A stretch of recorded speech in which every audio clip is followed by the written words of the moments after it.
Le 14 juillet 2015, date du 150e anniversaire de la première ascension du Cervin, marquera l'histoire de cette montagne. Ce sommet alpin suisse de 4478 mètres d'altitude fait partie des montagnes les plus photographiées au monde.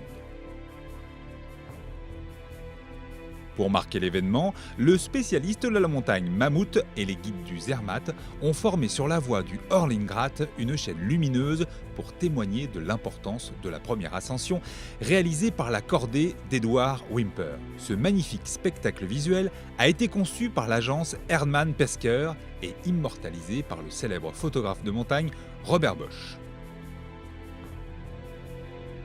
Comme ouverture au 150e anniversaire de la première ascension du Cervin, le spécialiste des sports de montagne Mammut et les guides de Zermatt ont installé hier soir une chaîne lumineuse temporaire sur ce symbole helvétique. À plusieurs endroits de la chaîne montagneuse se tenaient des alpinistes avec une lampe frontale rouge sur le casque. À d'autres endroits, brillaient des lampes frontales déjà installées sur les rochers. Pour la réalisation de cette installation, Mammut a travaillé avec les guides de Zermatt. Pendant l'année 2015, ils illumineront la voie des pionniers pendant un mois.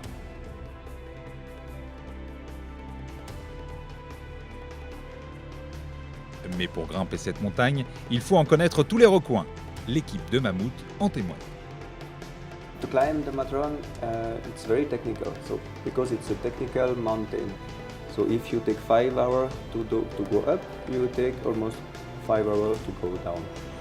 It's also you are often in the same slopes together, and it's very difficult to make separation because there is few places to make separation. So, and that's why it's also you need also to be to trust a lot, very much your partner. So to do a project like this, we need local mountain guides because they know the mountain like they know their homes, so they know every stone and they did it already hundreds of times, and it's necessary to work with them. If not, we can't do it.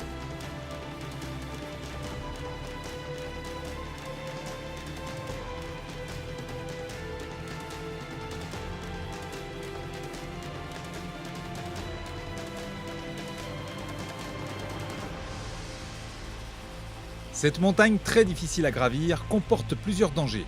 C'est pour cela que les spécialistes de la montagne nous expliquent comment il faut percevoir l'ascension. Équipés de harnais et de chaussures spécialisées, la montée s'effectue en équipe.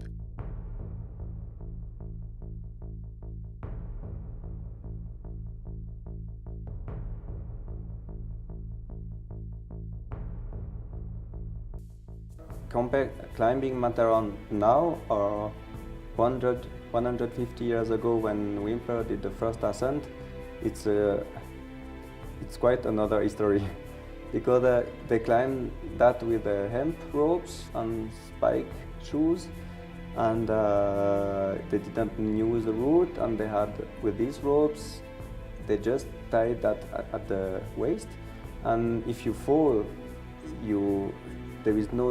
it's not dynamic. If you fall, you're broken. So fall is just forbidden.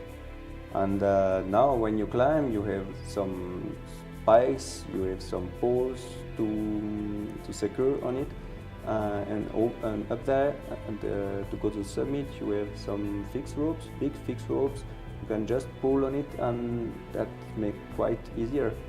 And the way also to find the route is a lot easier now because you have some tracks of crampons, and all that makes that it's easier now. I think people don't think it's easy at all, but it's quite easier than the first one, and the first one didn't have a weather report, they had nothing, and they were just the first, and they had to find the route, which is big work actually.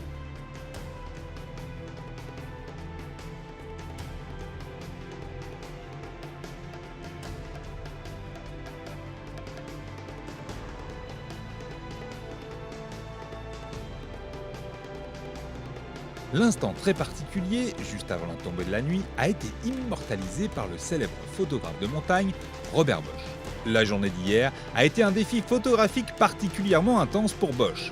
La photo prise par ce dernier, illustrant ce spectacle lumineux, sera le visuel utilisé l'année prochaine pour une campagne de publicité mondiale de Mammut, le spécialiste suisse des sports de montagne. Le Cervin et Mammut sont liés par cette histoire, puisque la première ascension a eu lieu au même moment que la création de la marque. Cet hommage que rend l'homme à la montagne est un spectacle que vous pourrez admirer durant toute cette année 2015.